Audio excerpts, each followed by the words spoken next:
Good morning, everybody. Welcome to Sales Chatter, the only logistics podcast that's out there with the mission of trying to get 10,000 reps to hit a million GP. I'm your co-host, Ryan Mohammed. I got the amazing man, my main man, the CEO, president of RGTX Logistics Solutions, Jeff Dickinson. How you doing this morning, brother? Good, buddy. How about yourself, man? You I'm ready, doing good, ready to do some ad hocing today? Oh, do we ever not? That's awesome. So, we got a jam-packed episode today. Let's get right into it. Let's do it. Welcome to the HPLS podcast. Live, relevant, and high performance information, conversations, and education weekly.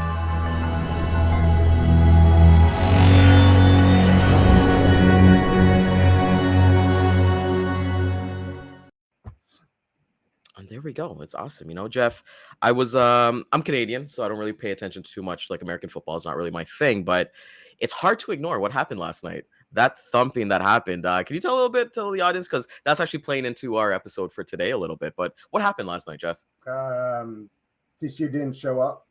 I mean, the game was over before it started. I mean, it was a pounding. I mean, listen, I've seen a lot of collegiate football in my time, and I've never seen any beating like that. And the thing that was most amazing, and it's almost like in logistics as well, they didn't stop. They had no plan. They wanted to keep scoring.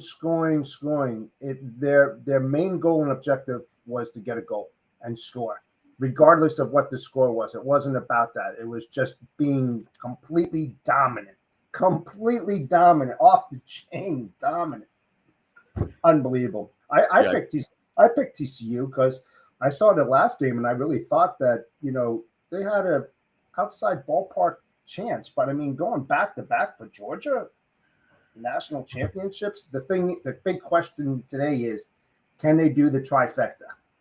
Can they do it next year? I mean, Is any other players going to declare for the draft, or do you think they're going to have the same team intact for next year? I don't know. I haven't been following. I have not been following that closely. But I mean, if there's a college out there to be called the GOAT, Georgia is it. It's amazing to see, and like I said, it's crazy to see that, just dominance at the highest level, like high performance logistics, high performance sports, and that's even more so there. And we've been talking about training, not training. We've been talking about planning and mindset yesterday, and when I saw the score today, I was like, you know what? Something ticked. They had a playbook that they ran, offense and defense, special teams as well, that they just executed, right? It's nothing different that Georgia came out and did completely different in yesterday's game compared to all the previous games, right? They've set with their coordinators, with their head coach and all that stuff. And, I think it's a great conversation to have about basically building out your logistics playbook as you've gotten out of training, right? Jeff, let's have some fun today. If you were to build your logistics playbook, either as manager or as a sales rep, or even operations, what would be in your playbook? Well, I definitely want to hire people smarter than myself. That's for sure. I mean, because you're only as good as the people that are underneath you, or beside you, I should say. I hate that, underneath you. It's so demeaning because you rely so much on the people that are sitting in those seats in the trenches day in and day out. So I think, number one, that's the biggest thing as well. And I wouldn't necessarily hire for skill per se.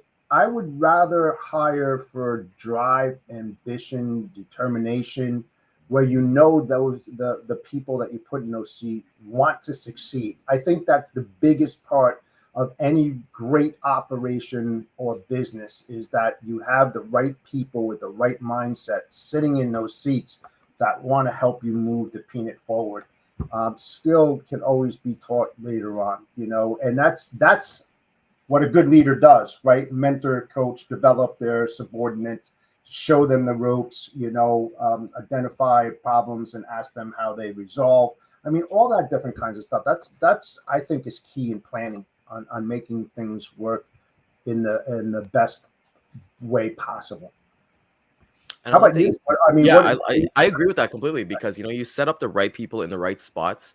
When we're kind of sticking with this football theme, it's like nobody creates a play and like on the fly. They don't say, "Hey, let's run this play," because you're in charge of so many people on the field. Sorry, so you're actually kind of testing. You test and practice. You get the right people within you, and then you're always kind of like, okay, how can I have those SMEs like you always kind of talk about to basically move? Let's say we're talking about the football or your logistics career forward, and I think when you look at companies that we had Scott on last Tuesday and they have their 12-week training program, that's their Yes, playbook.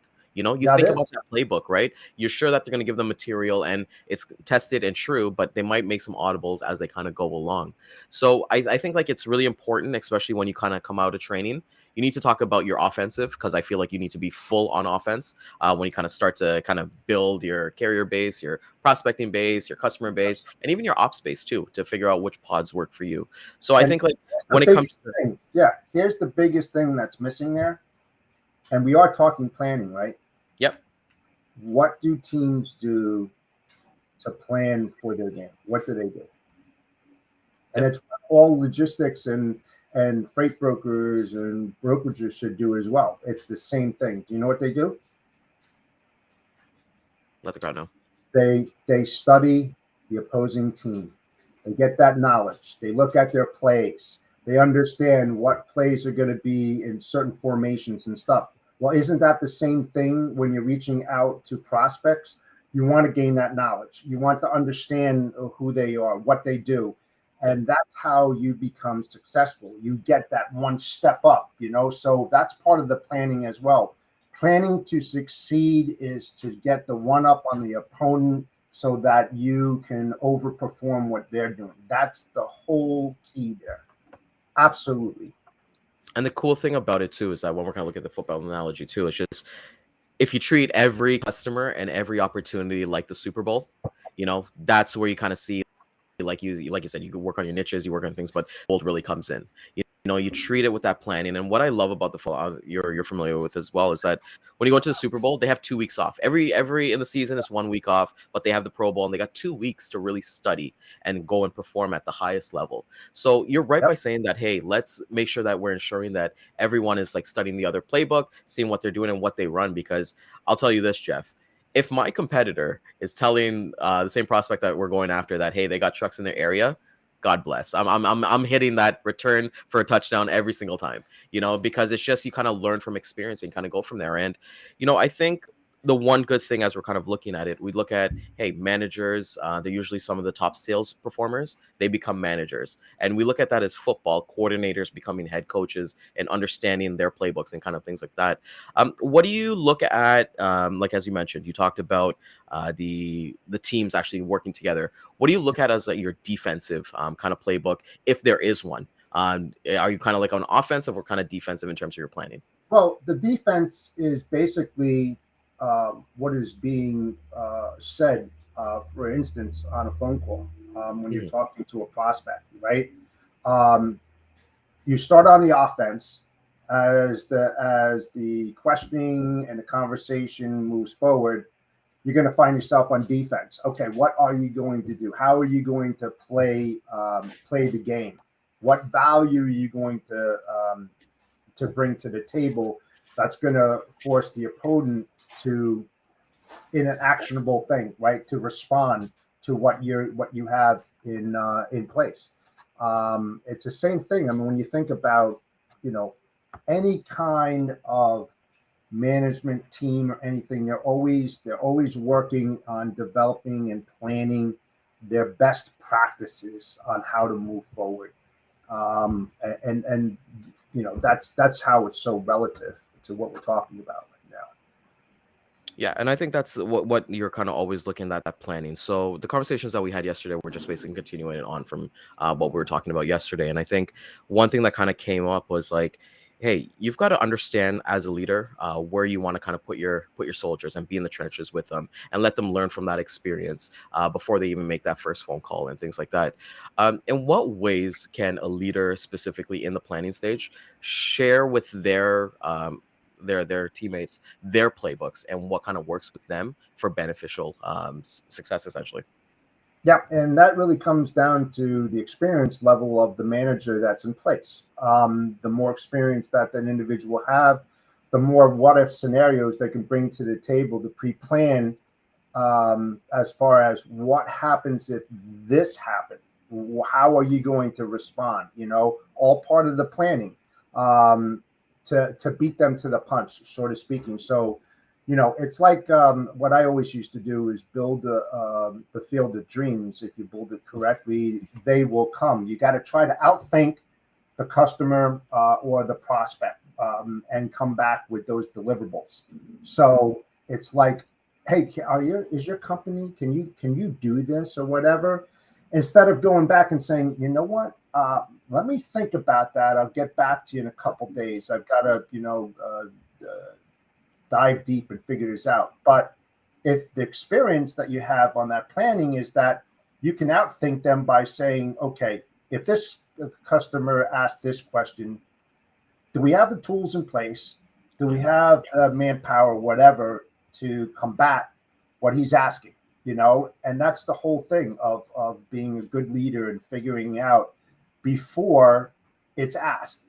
Because if you can't deliver that right away, guess what that prospect's going to do? He's going to go after a service provider that has those tools, that can answer those questions, and you're going to be left high and dry. So it's outthinking the thinker, sort of speaking. So that's the way that I kind of do it.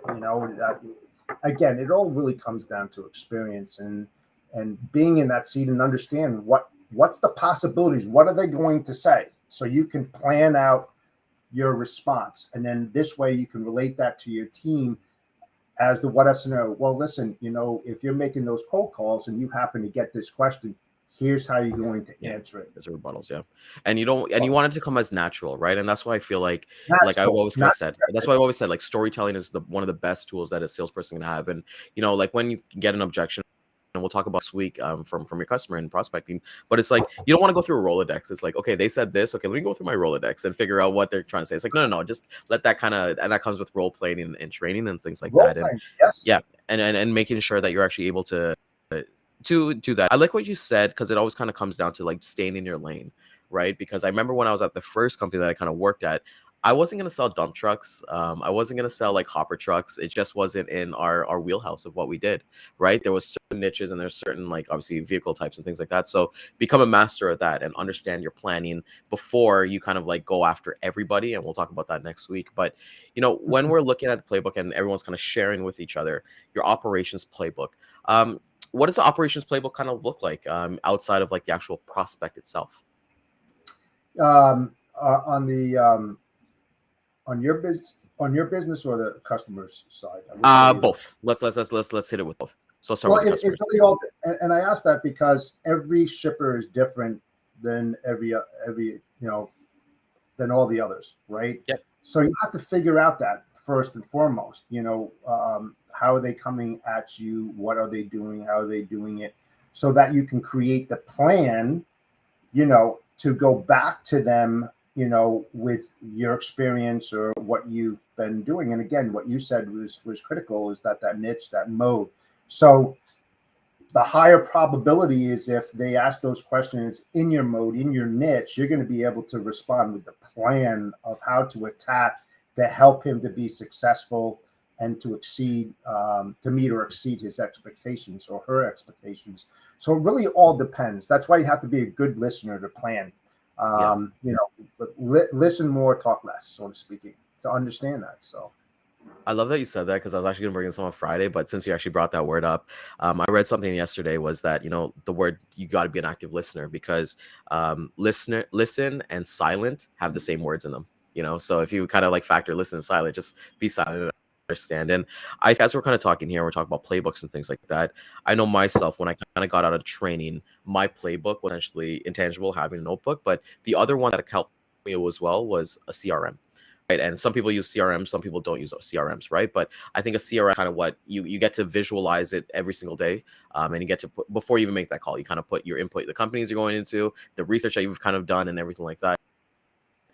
How important is a CRM set before you actually make that first call, Jeff? Well, now, again, and I keep on saying it, you know, I'm going to say, I'm not a sales guy, but I have the experience in that because I touch pretty much everything from cradle to grave in the logistics. So I come across it more on a logistics side, but I do know about CRMs. I have used them, and I had a good boss and a leader that helped me when I was a client development. A executive account manager and client account manager. And what we did with the CRM is that we had birthdays, the key people, the company, the notes. You put that all in there so that you have references. Again, that's the plan. Okay. So you're looking at what mode, what niche you're looking at. You're going through whatever trade magazines or places you can find prospects, and you start jotting everybody down, right? And now you're building your portfolio, who the calls you're going to go out to. Now you have their background knowledge on it, the products, where they ship, their facilities, and all of that. So this way, you have the playbook already created. So when you make that phone call, now you can take additional notes on that. Hey, what do you like to? Oh, you like football? I love football. How about those Falcons? Boom, he loves the Falcons. You put that down there, so that you can bounce back on that previous conversations and bring that up instead of going right for the meat and potatoes and thinking about moving freight and all of this. Now you open up the conversation, and with the CRM, whoever else has access to that or admin capabilities, they can look into the conversations and when the last call was made and so forth and so on that. So it's key. And there's so many different CRMs out there, as you well know. It's just selecting what works best for you. I would say if you're going to use a CRM and starting out, I would choose the one that's most user friendly. Because you're concentrating on making those calls and getting clients on board. Why get something that's really complicated unless you don't want before, you got to get something user friendly and user interface. It's something that people don't want to spend their time in the CRMs, wasting time when they could be doing other things. And I love that you said that, because I know for myself, when I look at my CRM, I look at it and there's always about it. I look through the companies and I'm like, okay, well, they're in this space, and then you're automatically thinking, like, sometimes as you're kind of talking about the guy with the Falcons and stuff like that, everybody knows I'm a dog person. Like I literally closed an account yesterday because I started off an email asking if I could pet their dogs, just as a joke, because I know that they have dogs and stuff. But with that being said, I've spent so many times at like pet stores specifically writing companies down, talking to the store managers about like, what do you guys like about this? What are other people saying about, let's say, the kibble or the toys or the products? And that's where you kind of become an SME. And I think when you're looking at a CRM specifically and building your playbook, figure out your niche, and at least figure out your niche is something that you're comfortable with, or something that that you can talk about it for like pretty educated about it. Because hey, I'm not into like I've always kind of said, I'm not into, like, let's say, like gas cylinders or like anything hazmat. I wouldn't go make my phone call to customers who do hazmat, because I would look like an idiot. I would look like I don't want to have to put my customer on mute and then be like, hey boss, this is can you help me with this, right? But you got to kind of stay in your lane and then scale up. Jeff, you always talk about niches, but I want you to talk about it now. Like, what would you kind of do for a playbook for your niches? Some tips and tricks for them. Basically, I would write down everything that I would want to know about that organization. Not talking anything about freight, the issues. Try to get him to expose the issues that's happening on site, because I love that kind of stuff. I mean, that's my passion, uncovering those type of issues without saying, I got capacity, got the best rates. They don't want to hear that kind of stuff. It's the other stuff that's more important to them. So when you start talking their language, they listen more, and say, listen, whatever you want to say at the end, say, listen, love the conversation. I'd love to have a follow-up call. How does next week look? And if that doesn't work for you, I'll work my schedule around yours. Send me a few dates, a few times, and we'll go from there, And if you really have a really good conversation, again, listen to the tone and the voice. you're going to realize whether or not you're actually going to get that phone call or that email based on your discussions. So, do a lot of homework. That's all part of the plan. Do a lot of homework. Get on the same playing field. Don't be on a football field when you should be on a baseball field. I love that. That's exactly that. That's the best analogy that you can take, right? Because it's really important to, like you said, you find out what your niche is and stay in your lane, and become that expert and research, and don't get caught up in research so much. And we'll talk about it prospecting, because I don't want to get into like phone calls and stuff like that. But you don't want to get that like paralysis of like research paralysis. Like you're on that website, you're checking all this stuff, but nothing's getting done. You're not making that call. You're not sending that email, right? But know what to look for. And like you said, uncover those problems. And just to touch on that, Jeff, like that's actually one of my favorite part about talking to people is asking a question and just shutting up. Like I sometimes I'll put myself on mute, let them talk, even if it's awkward. Who cares if it's awkward silence? They're eventually gonna open up, right? Yes, absolutely. And I can use this as an example. So I'm a night Columbus, and we had a meeting last night, and there was this guy there, and we just happened to have a conversation. I've known Ralph for probably about a half a year now, and then we just said, "Hey, what do you do?" Well, I'm the director of warehouse. I was, "Oh, so you're in logistics and stuff like that." Sure enough, what he says, "Hey, what do you do?" I said, "Yeah, I've been in supply chain and logistics, blah blah blah blah blah blah blah blah blah. Where are you located?" "Oh, I'm down, near Morristown." I was like, "Oh, cool. I'm up, blah, blah." And we started talking and everything. And next thing you know, he says, "Send me an email." This is a monster size chemical company that has 52 locations globally. And he wants me to meet the director of logistics there. From a simple conversation, just being cordial, not overspoken, just keeping it very, very simple, saying the right things. I'm not going to tell you what to say. But it's up to you. You need to just. You got to figure it out. You got to figure it out. You got to figure it out. And like I said, I don't make many phone calls. I don't. It's just the best kind of conversations you can have are the one-off conversations that's not expected, that really blossoms into something that's unbelievable. I mean, those are the kind of things that happen. I mean, I say it all the time. I'm just being damn honest here, And I like that you said that, because, like you just have that conversation, and it actually brought up another thing that I was starting to think about. If you're somebody who's new and you come out of training and you're kind of planning stages, so you're ready to design your career. Look at what you do, Jeff, with like your North New Jersey supply chain luminaries, what's your name? But join those kind of clubs. Find those transport clubs in your area. Like get yourself familiar with the people in the door, because like if you could surround yourself with true professionals who've been in the industry, and you're not the smartest one in the room, you're gonna have one leg up. You're gonna be able to connect and have those conversations, like you just said.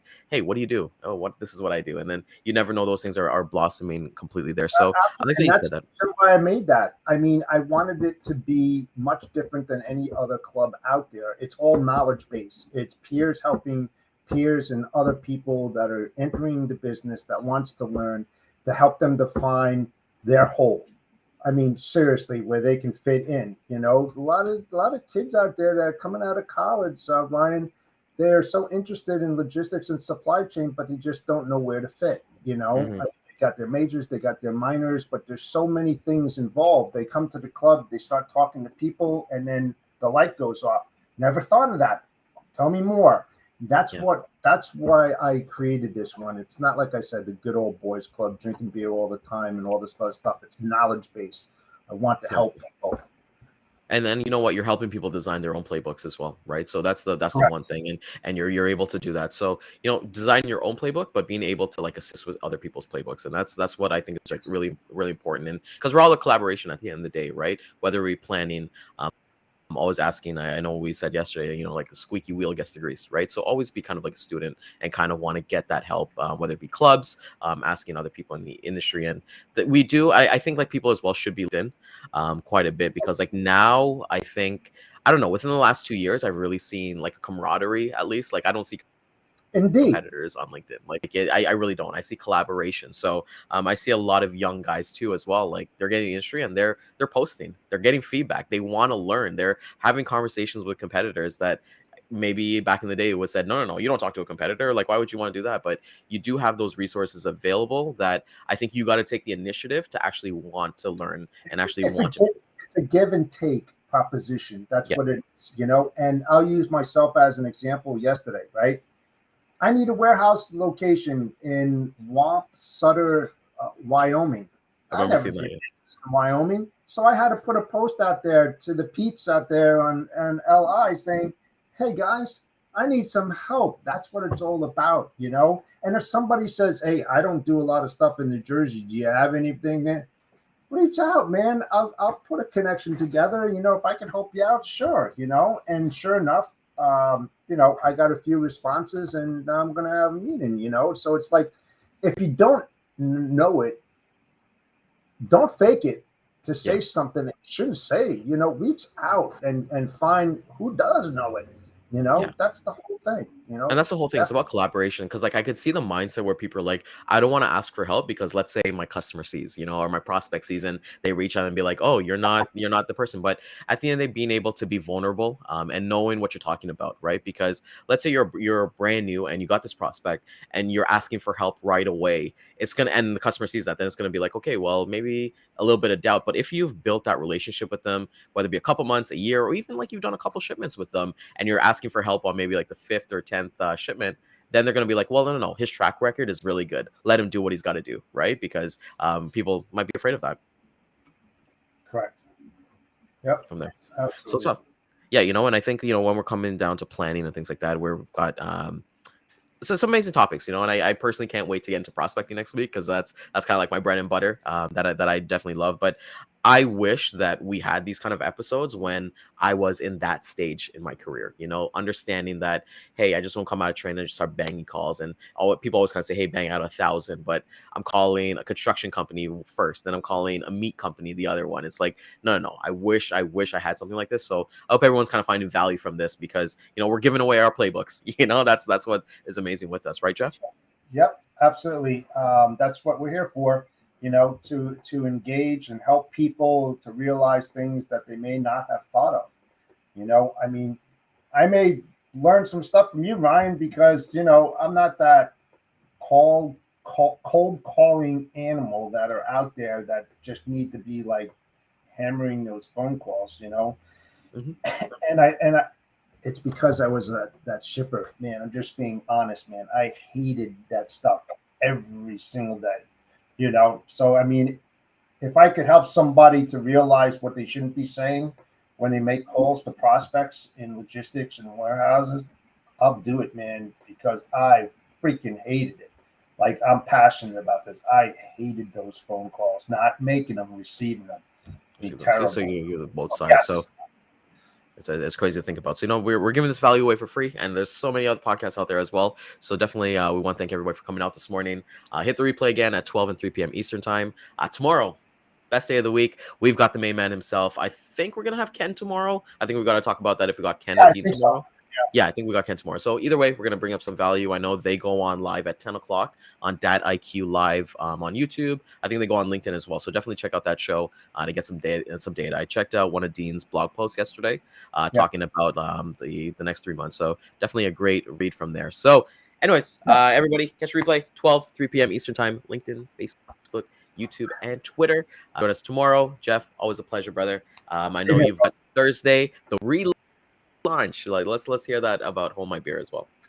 Yeah, finally we got a system that's up that's going to be running supposedly good. We're going to find out, but that's actually going to be the real relaunch of Hold My Beer.